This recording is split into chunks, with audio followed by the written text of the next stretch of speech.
Welcome back to Area 47 Rigging Channel. In this episode I'm going to talk about something that was invented about 30 years ago in response to a very serious problem.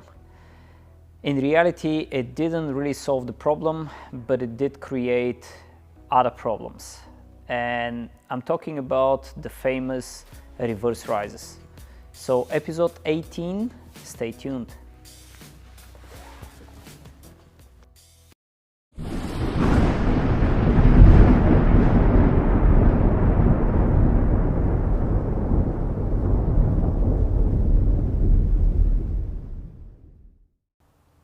Let's first talk about what is a reverse riser. On my right side, this riser is the normal riser that you've all seen. The rings are facing forward. In the reverse riser, the rings are facing backward. So the reason they came up with this is they were afraid that by punching a hole through the webbing is going to weaken the riser. So they removed the hole and they put it on tape. And if you use those reverse rises in a normal setup, then you will have the cable, the cutaway cable, running from the front, and they didn't want to do that. So they put the cable on the back, but they had to reverse the rings. So this is a reverse riser. Here I have three rises. This is the Type 8 normal rings. This is Type 17 mini rings, and this is Type 17 mini reverse riser. Now, the way they did it, instead of punching hole through the webbing, they did it on a piece of tape, and they reversed the direction of the rings. And this is how it looks.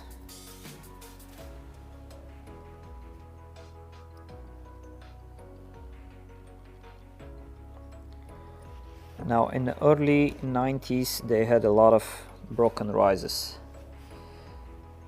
And what Parachute de France decided to do is, instead of putting the hole, they found a way to build the rises without taking a piece of the webbing in the process.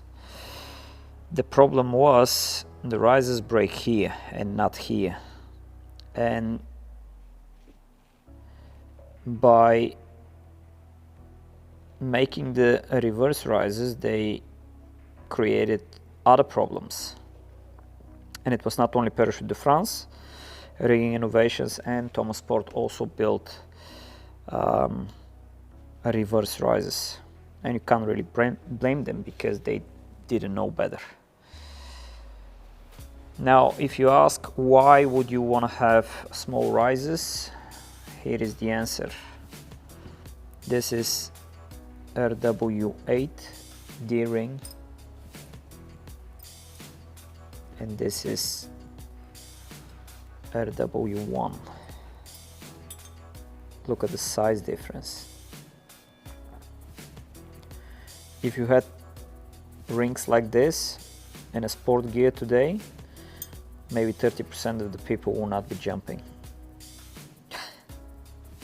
Maybe even 40.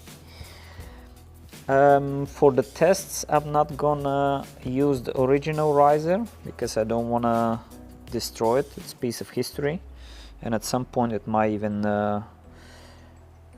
be worth more than Bitcoin. I'm gonna destroy this piece here as the mock-up that I made, and it's exactly the same specs. So let me show you why three-ring reverse riser was a bad idea. This is the exact same setup like the normal mini three rings, and here is the weight scale. And again, 6 tests going from 100 all the way to 600 with 1G increase.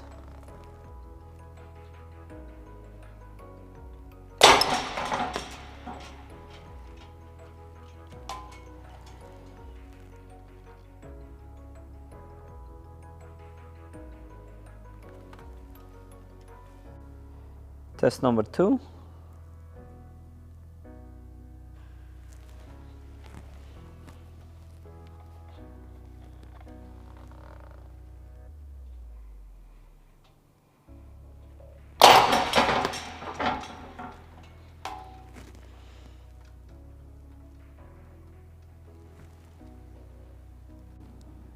Test number 3.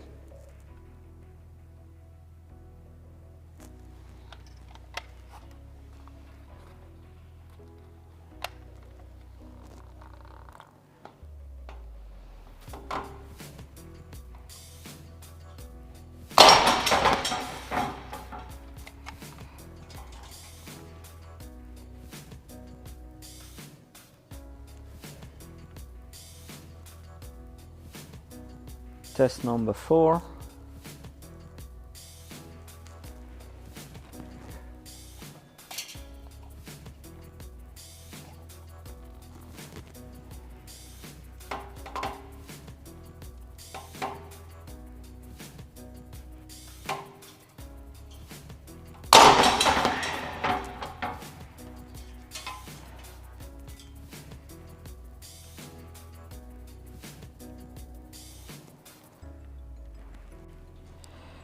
Test number 5.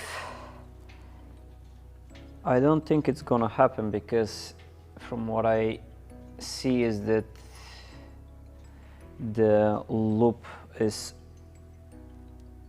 almost pulling the cable through the grommet.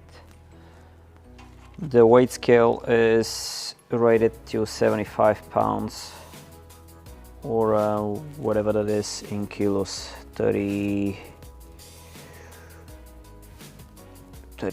kilos, but I don't think I will be able to cut it away.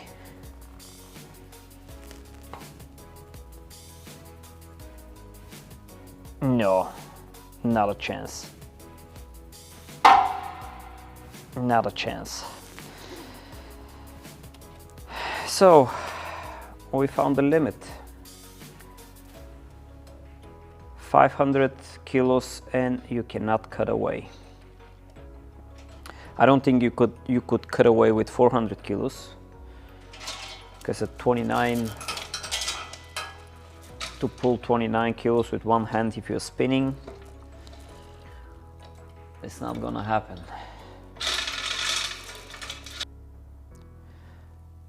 So now you also what kind of performance troubles those risers create. So not only the release force is really high and at some point it becomes impossible to cut away, but also those risers need certain angle in order to be free to go. If I pull in this direction,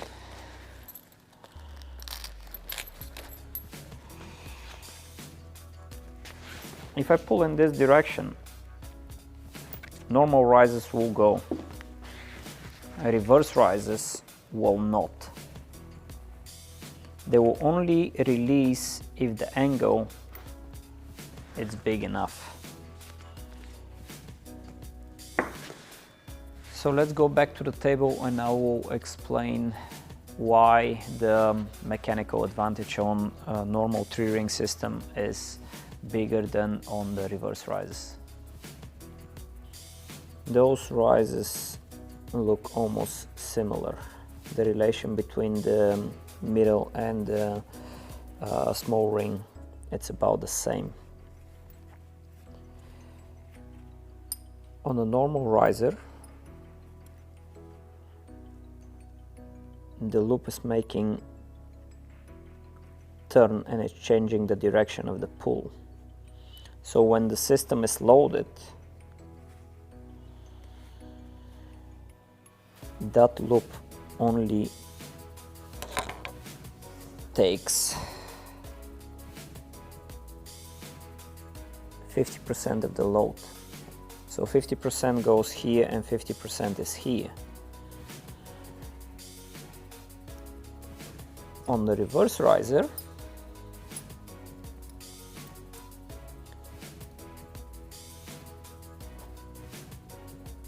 (100% of the force)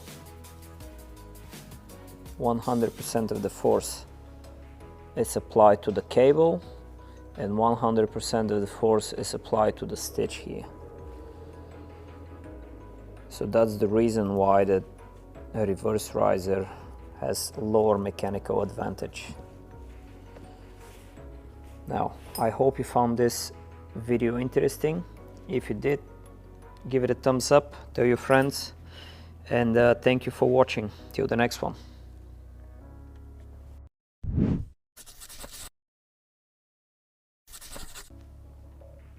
Bonus material for those of you who decided to watch the video till the end.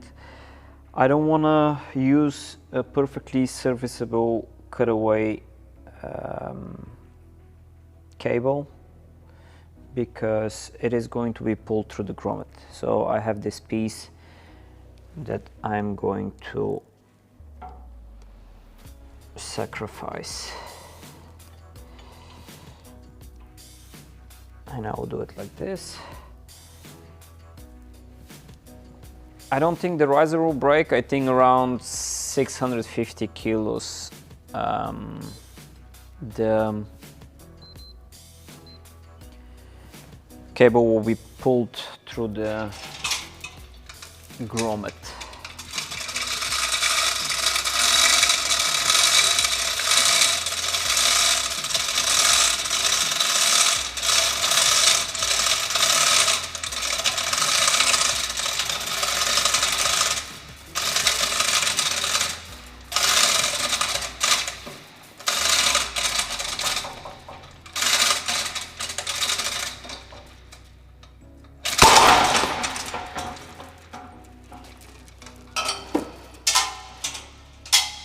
Exactly what I thought is gonna happen, except I expect it to happen much earlier in the process. 1250 kilos is the limit, and there is nothing with the riser. It's perfectly fine, except anything above